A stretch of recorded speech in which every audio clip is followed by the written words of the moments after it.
Hello বন্ধুরা, দেখুন আমি আবার একটি নতুন টিপস নিয়ে চলে এসেছি। আপনারা হয়তো বুঝতে পারছেন। দেখুন, এই একটি জামা, ছেলেদের জামা। এই জামাটা দিয়ে আমি কি বানাতে চাই দেখতে থাকুন। এই দেখুন, এটা আমি এই কাঁধ বরাবর একটা দাগ দিয়ে নিয়েছি, না হলে তো কাটার সময় বুঝতে পারবেন না। আবার এখান থেকে ঠিক এইভাবে দাগটা আমি দিয়ে নিচ্ছি। এই দেখুন, এখান পর্যন্ত আমি দাগটা দিয়ে নিচ্ছি। তারপরে এভাবে আমি ঠিক কেটে নিচ্ছি। দেখুন,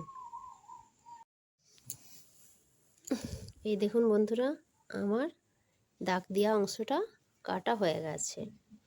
এই দেখুন, এই সাইডটাও কাটা হয়ে গেছে। এরপর দেখুন, এখানটা আমি কেটে নিচ্ছি। এইভাবে কেটে নিচ্ছি, কাটা হলে দেখাচ্ছি। এই দেখুন, আমার এটা কাটা হয়ে গেছে। এরপর আমি এই কলারটাকে খুলে দেব।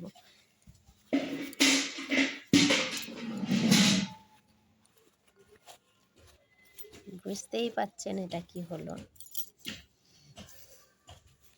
বোতামগুলি খুলে দেব আর দুটি বাঁধন দুদিকে দিয়ে দেব। দেখুন তৈরি করার পর।